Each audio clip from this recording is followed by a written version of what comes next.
Hello, everybody, and welcome to Financial Insight. My name is Clarence Chongo. Now, for some of you who follow us on our platforms, you will have realized that we're running an energy series. And as part of this series, I'm privileged today to have a giant in the engineering sector, and his name is Engineer Wesley Kaluba. Engineer Kaluba, welcome to Financial Insight, and it's a pleasure to have you here. Thank you very much, Clarence. It's a pleasure being here. And viewers, greetings to you. Thank you. Okay, so obviously we're discussing energy because Zambia is undergoing a crisis, and it's been ongoing for a few months now. And what we need are solutions that will help us. And today we're going to explore some of those solutions with Engineer Kaluba. So to start off, Engineer Kaluba, I will refer back to your candidacy for president of the EIZ. So you were recently voted the president of the Engineering Institution of Zambia. Congratulations, by the way, for clinching the role in what apparently was a very tight vote. Please tell us a little bit about the EIZ and what role this organization plays in regulation and oversight of the engineering services in the country. Thank you very much, Clarence. The Engineering Institution of Zambia is a body corporate, a statutory body, which is established by an Act of Parliament, Act number 17 of 2010. Mm-hmm. And the statutory function, the primary statutory function for the EIZ is to register engineering professionals, engineering organizations, engineering units, and also, by the way, students, and to regulate their professional conduct. You might also be interested to learn that the Engineering Institution of Zambia is the oldest professional body in Zambia, established before independence in 1955. Oh, wow, okay. And we've had two reviews of our statutory mandate, the first one being in 1972, and then we had another one in 1992. Basically, the third one is what now established the EIZ as we know it. That is Act number 17 of 2010. So the EIZ is composed of mainly engineering professionals from the mining industry, from the electricity and energy sector, the civil engineering sector, including the structures and road construction. And we've got also engineers from the agricultural sector, agricultural engineers, in the manufacturing sector, production. Yes, it's wide-ranging kind of structure that we have. And on our database, we've captured about 80,000, getting into 90,000 members. We are also the largest professional body in the country. Yes. Excellent. Thank you for that. Now, recently, the Energy Regulation Board coordinated an endeavor to discuss the energy crisis that we are facing. And Financial Insight was in the room at the endeavor, where we had the privilege of listening to you offer a very brilliant speech at that endeavor about how the EIZ is positioned to assist with its engineers to resolve this crisis for us. I just want us to confront the elephant in the room about this energy crisis that we have. How did we get ourselves here? Yes, first of all, I think that was a noble event arranged by the Energy Regulations Board. For us at the EIZ, we regard the current crisis we are in as a war. They were indicated at the endeavor in my speech. What we have is a crisis. It's basically a war. And this starts in February, if you remember, our Republican president declaring an emergency, a disaster, because of the water situation.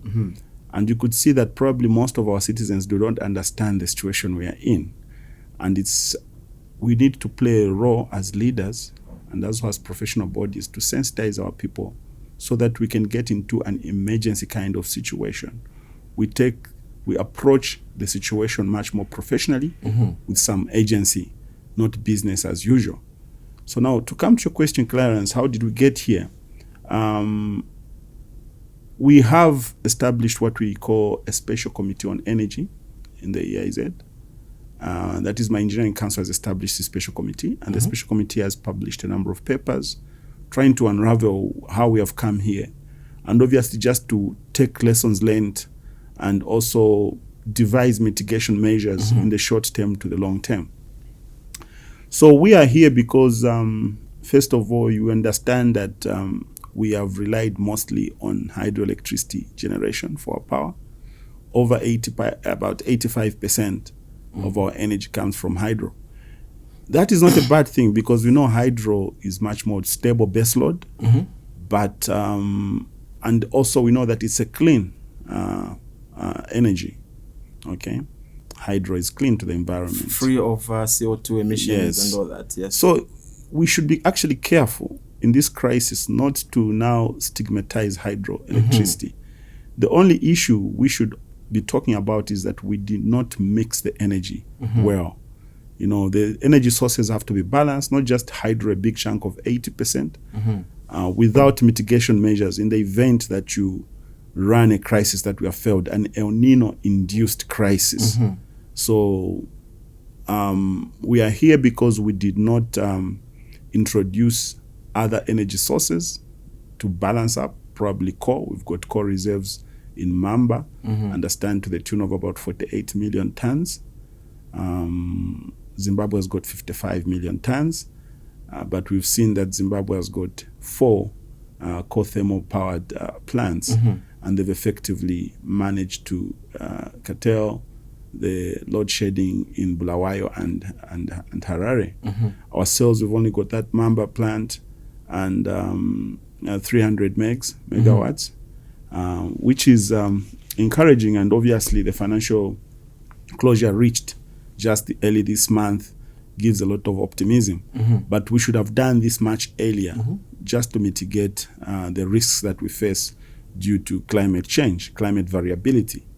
We are here because we did not take those steps that we should have taken. We did not listen to research and experts that predicted this predicament. In 2010, there are reports that the EIZ has accessed.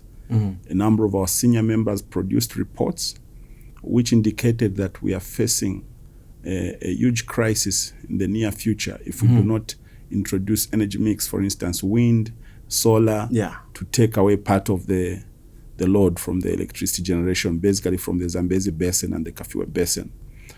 I think that's what I would say. We did not learn, we did not apply what engineering was telling us. We never got lessons. We did not bring what engineers were talking seriously on board to help us make policies like the ones that we're making now. We are in a crisis now. So in a crisis, when you make those policies, they sound like you're just talking. Those policies maybe should have made them on a long-term basis. But the crisis that we have, those are not the mitigation measures that can just take away the problem that we have. Unfortunately, we might need to look at the demand side, tell people that use less. Changing. So, but then what does that do? It obviously affects the projected growth of our economy. We are projected 4%, probably are going to shrink. So, and then job losses, even government won't make tax revenue as per projection for us to be able to fund social sectors of the economy. These are hard facts. But obviously, the bottom line is that we have not incentivized research and development in this country. Research and development from an engineering standpoint was able to predict the climate variability adverse effects more than 15 years ago.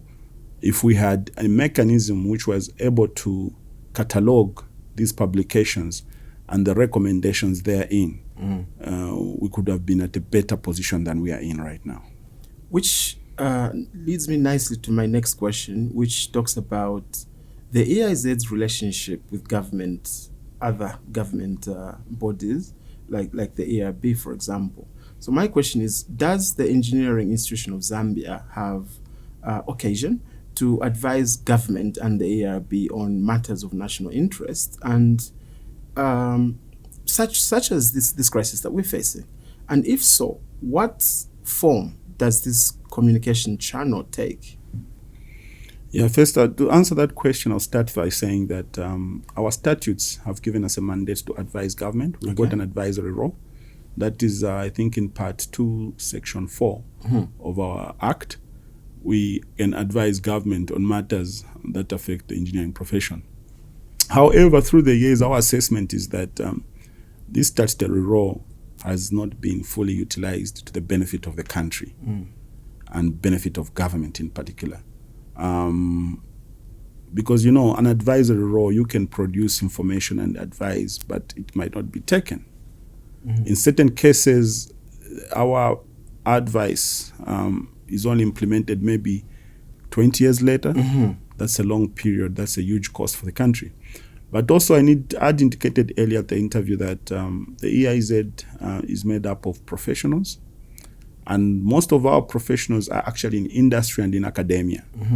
So if you get to ZESCO, the engineers working in ZESCO are all regulated by the EIZ. Actually, they cannot perform those functions according to the Act if they do not belong to the professional body, which is Engineering Institution of Zambia. They're actually on the register. So our advice is multifaceted. In the first area, our engineers who are sitting on the Energy Regulation Board, we've got engineers in the ERB. They are also providing input to government by virtue of their work. But what we are saying as the EIZ is that we've got this platform, like when we assemble experts, say on energy, they sit and provide a paper and we submit this paper to the Minister of Energy or to the Cabinet Minister, looking forward that we present this paper to Cabinet. Like we are doing in this case, we understand that this is a national crisis. So obviously, we are producing a paper. Right now, the paper is being peer reviewed. The expert on energy did assemble this paper, and we had to let it get peer reviewed by another set of experts. This peer review committee is chaired by Professor Mwenechanya, Jory Mwenechanya, who obviously is actually a guru in this field of energy. He was part of the founding members of the Energy Regulation Board. I think he was the first board chairperson there. He's been a lecturer in energy and electricity at the University of Zambia for a very long time. We've got Engineer Cypran Chitundu as one of them. He's been a CEO, an MD at ZESCO. We've got Engineer Cosmas Mwenda, who's been a director at ZESCO in the past. We've got Engineer Johnston Chkwanda, also part of that peer review. And Dr. Chabalango at the International Labour Organization, an energy expert, also part of that peer review committee. So it's looking just at the paper and ensuring that it's enhanced before we could submit it to government. But I think we can do better as a country. We need to change our approach. And it's not just the Engineering Institution of Zambia. Like we have seen, energy is obviously an engineering issue, but it's also a financial issue. It's got so many aspects to it. If we are going to succeed, we have a thriving energy sector, all the players have to come on board, including the politicians, the policymakers, the financiers, and the engineers. But I think what I would say is that we've got the adequate skills in this country. But I think we need to have some money on board and also certain policies that can listen to what experts are saying, irrespective of the political situation in the country. It's very important. And that's why you hear that our core at EIZ now, I think, is to establish a statutory function of Engineer General. If we've got an Engineer General role, just like we've got in the legal fraternity and in the finance, we've got the accountant, it means that we're going to have a figurehead representing engineering right at cabinet meetings. In that cabinet meeting, just to share the engineering role, because sometimes I think when decisions are made, for us, we appear to be reactive as the engineering fraternity. We are not part of cabinet. So we would like to have Engineer General at cabinet office attending cabinet meetings to provide the engineering role perspective before decisions are made, and also to advise government on how we could advise prudently in the engineering fraternity so as to ensure that we are so much impactful as a country going forward. So yes, to answer the question, we do have sister organizations that you've mentioned. ZESCO, the Rural Electrification Authority, the Energy Regulation Board. As a matter of fact, all of these institutions are actually headed by senior engineers. And they've got technical departments that are also led by engineers in all these organizations. But I think what now we are saying is that I think we need to go another step up, probably establish a statutory body.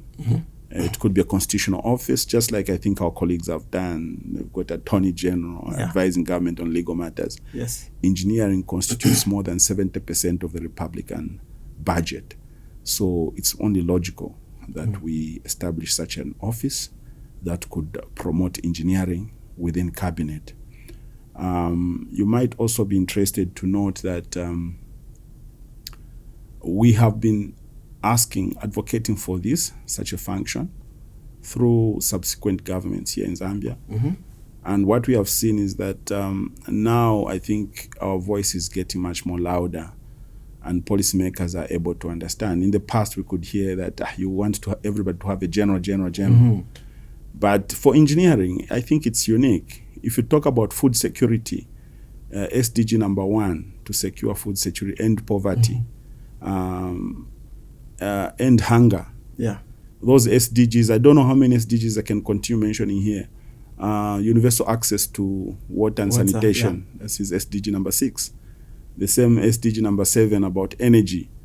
You know, I can keep on mentioning all these. They'll all be engineering, led by engineers. By engineering. Yeah. So it's important that we prioritize engineering in our economy, and we believe that we'll be able to create decent jobs, sustainable decent jobs. That's SDG number 4. Because manufacturing, if you're going to look at manufacturing in this country, I think value addition, number of raw materials that we have, just to move slowly away from energy, we should be able to spur the economy through job creation if we prioritize engineering. And one of the ways we can prioritize engineering is by ensuring that we've got statutory functions that are supported by the Constitution and that are promoting engineering and STEM. So I think it's good that they're listening, or they're starting to listen, as you allude to. I would like to perhaps dig a little bit deeper into the diversification agenda. You've touched on it, how we've gotten it wrong over years and decades, perhaps, by not diversifying our energy mix. Now, diversification is largely both an engineering and financing issue. So from the EIZs from the engineering professional point of view, can you tell us what EIZ's efforts are to mobilize the professionals and expertise in solutions that will transition Zambia to a more optimally diverse energy ecosystem? Yeah, a good question, Clarence. And you know, I think we took the initiative when my engineering council just saw that we had this crisis. Unfortunately, government now had to pass the new regulation in terms of net metering, open access, independent systems market operator. All those are actually business opportunities. They give opportunities for engineers to thrive, but like we said again, engineering does not operate in a vacuum. The financial services sector need to come on board and also work with engineers, the experts who fully understand these concepts, and optimize ways in which they could create value and make some money on a sustainable basis. So what we did as a council, we established a database of electricity and solar experts countrywide. And this database, we've got 2,100 experts that could be potentially involved in connection. Okay, putting up net metering units. You know, if you're going to go nationwide, this will be a major one. It's a huge project. It's a huge project, and it cannot be left to government alone. So as EIZ, we quickly assembled our experts, and we've got this database. And I must also announce that ZESCO has already gotten in touch with us. We are looking at ways maybe probably we can get into an MOU, because, you know, we are the regulator and ZESCO is implementing. So ZESCO can only, like as it is right now, you can build your house. To electrify your house, you need to pick an electrician who's licensed with the EIZ. That's what the law says. Electricity queues could come, rains, and then obviously wire your whole house and people die, or maybe just lightning. So people that are involved in this kind of works and installations, they ought to follow the guidelines which are stipulated. And the EIZ, that's a code of ethics also, does protect lives and assets. So what we've done is we've assembled our experts who will be getting involved, and we are also working with the Ministry of Energy and other partners to see ways in which we could enhance skills. Yeah. I know this somehow brought up another issue when you're saying that we've got this deficit. The financial deficit is huge. These projects that we're talking about to diversify, if you're talking about solar is not cheap. The prices have been coming down through the years, but they could not be affordable to an average family. Yeah. If you're talking about being off the grid completely, maybe you need about 80,000 kwacha or even 100,000 kwacha. These are probably there's an affordability issues, but also if this is going to be a national project where we're developing generation plants across the country, the breadth of the country, it means that we have to have skills covering all the constituencies in Zambia. If government is going to make a decision where a certain portion of the constituency development fund goes towards solar, for instance, do we have skills in each and every constituency? The way it is right now, the guidelines are that the people who are domiciled right where the constituency is are the ones to participate. There's exclusivity there. Do we have people in each and every constituency? We could possibly have in the near constituency members of the EIZ, because we are actually wide spread. We are in most of the districts in Zambia. But we'll need enhancement of these skills. Yeah. We are calling in from Teveta and other cooperating partners to see how best we can enhance the skills. Excellent. Now, still on the subject of diversification, we've talked about Mamba collieries coming on to enhance the energy mix with co-power solution, a co-powered solution there. Ndola Energy was quick off the mark in the mix of the crisis, coming off the block with an offering to help immediately with 105 megawatts, which is based on diesel. Now, Ndola Energy used to be a power producer in the past when Indeni was operational, using heavy fuel oil, and they stopped. Are you able to elaborate what happened there? Something seems to have happened, and what lessons can we learn from how Ndola Energy produced power, then stopped, and then started producing power again? I'm going to be brutally honest here.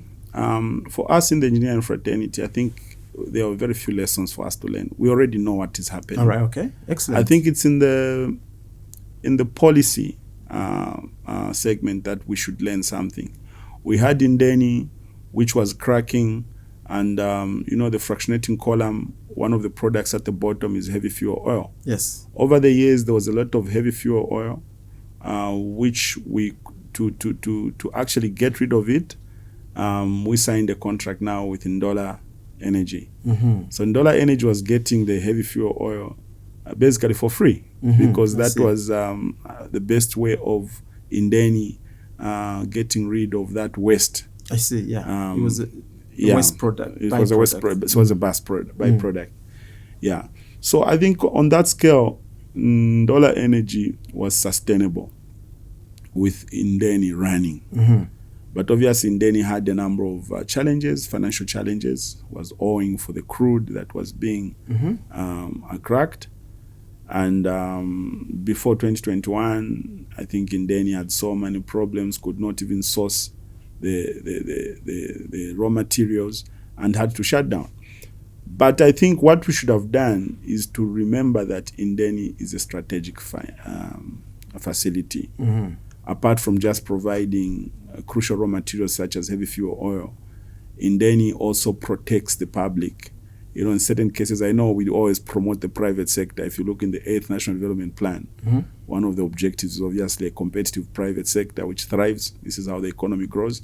But also it's important to protect government by having such a facility. Apart from relying on imports of finished products, it's important for the government to have some form of control.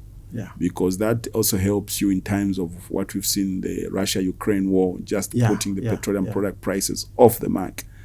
It's potential to have unachievable prices if we rely just on imports right and there. There could be bilateral arrangements which government could be involved in with other partners, maybe in Saudi Arabia, to access that crude so that we finish it as a country. I think closing Indeni in that way to turn it into an oil marketing company, I think these are lessons that we know that we should not make rushing them. Okay. Sometimes it asks experts to produce certain papers so that you make informed decisions. I know our colleagues also in the politics are in a hurry to develop the country, but you know, making data-based decisions is far more important. We closed Indeni and then obviously transformed the pipeline into finished products. That has got its own positives, but on the sustainable basis and looking at the crisis that we are facing, they were not foreseen.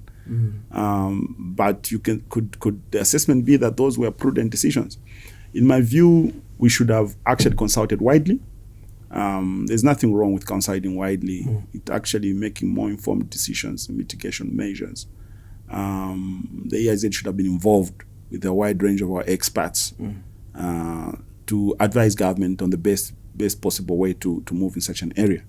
So now we've seen the effects. Obviously, it affected the Andola energy, and also we don't have the bitumen. If we are going to do roads in this country, we will have to import all the bitumen. But there was bitumen coming, and there was low blend in Andola, which was blending. So we need some local industry also in this country to conduct some of that kind of work instead of importing all the finished products. Excellent. Well, thank you very much, Engineer Kaluba. Unfortunately, we've run out of time. I might have wanted to extend this discussion because I was thoroughly enjoying myself there. But would like to thank you for being here with us at Financial Insight. Thank you, Engineer Kaluba. It's a pleasure. Thank you for having me, Clarence. Thank you. And there you are, people. This has been Engineer Wesley Kaluba. He is the president of the Engineering Institution of Zambia. I'm Clarence Chongo, and this is Financial Insight. Get to know.